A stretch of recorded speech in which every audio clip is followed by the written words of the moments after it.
Welcome back, everyone, to AccuWeather Early. I'm Ariella Scalise. Last week on the network, you likely heard us saying this is going to be a once-in-a-generation storm, especially when it came to the flooding across western North Carolina.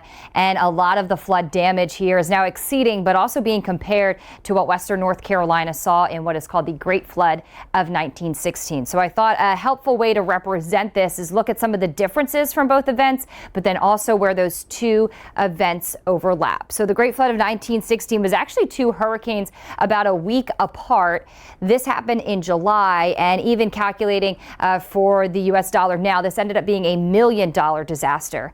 Helene, we saw that front move through first, kind of stall, set up heavy rain, and then we had a hurricane move on through. Of course, this being into the month of September, and $1 billion disaster. But where we see the overlap, it was two of those back-to-back weather systems here, bringing that 1-2 punch of heavy rain followed by heavier rain.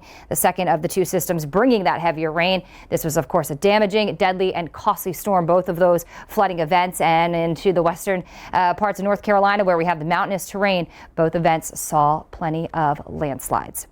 Here's a look at the historical tracks from those two hurricanes that came together to bring the Great Flood of 1916. First, we had a hurricane. This was before they were named, so calling it Hurricane 1, which made a landfall here across Alabama, and then that next hurricane here, which made landfall about a week later across South Carolina. And you can see both of the tracks here making their way through the very mountainous terrain here, bringing rounds of heavy rain into the North Carolina mountains. Another graphic here just shows the wind and the rain moving across both locations. And we know that both were extremely deadly and extremely costly. That's a look at the comparison for the Great Flood of 1916 versus Helene.